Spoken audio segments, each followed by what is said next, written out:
This one for WWE champions. Pay to win like every day, yeah. I don't play mobile games. Funny how they still think I'm a broke man. Then I'm broke. Even though I be pulling Hogan's. I spent like 40 grand on a couple thousand pictures of some sweaty men.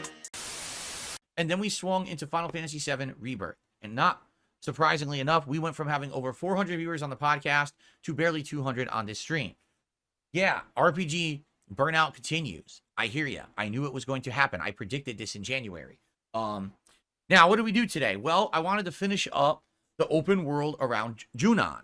So that's what we did. Tons of combat, a mini boss fight, an epic rare boss fight. We got all of the intel on Phoenix, fought and recruited Phoenix materia. And then basically, we did so much today. We traversed the entire open world and almost completed it.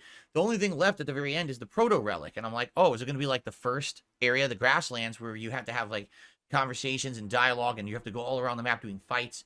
No. What they did is they took the Fort Condor minigame from the original Final Fantasy VII, and they actually put it into this game. It's a slightly different version, but it's definitely incredibly similar.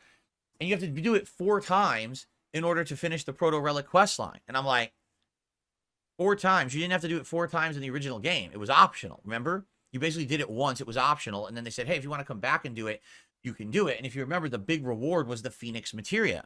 Well, we already have the Phoenix materia. So this Proto-Relic, I don't know, you know, we don't know what it is. We got the first one in the first region. It didn't do anything, right? So I'm thinking if you get all the Proto-Relics in the game, maybe it unlocks like a secret boss or area at the end of the game.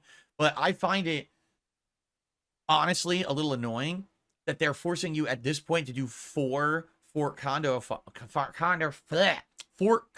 fights back to back like this without an immediate payoff. You know, if you're going to go through that grind, you want a benefit right now for doing it, not later in the game. I think that that's a misstep. I do. I think that if you're going to have me invest time into this minigame, that it should give me a reward right now. And that's kind of dumb that it's not going to, I guess. So anyway, we got through 3 of the 4 Fort Condor fights, and then we ran out of time. So next time we play, we'll be doing the next one. And the good news is, after that, we did everything. We go right to Junon, and we finish up the plot there, and then we're on to the next region. So great progress today in that regard. For those who were here for the stream, I appreciate it. But yeah, I'm just going to be honest. Not getting a lot of audience for Final Fantasy VII at all. At all.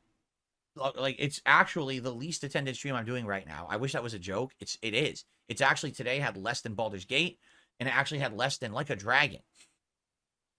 So RPG burnout is real. It's exactly as I predicted would happen. People want more games, which is why I'm definitely doing Battlefront on Friday. I'm definitely playing Rise of the Ronin, and I definitely need to focus on Baldur's Gate to finish it, so that way we can get it out of the schedule and play other games. Okay. Anyway, so that's how today went.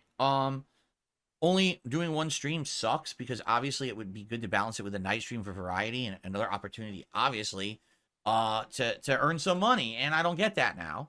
But it is what it is. Tomorrow I'm back to full-time streaming, and tomorrow will be a Chill Level 1 podcast, Baldur's Gate 3, and Like a Dragon.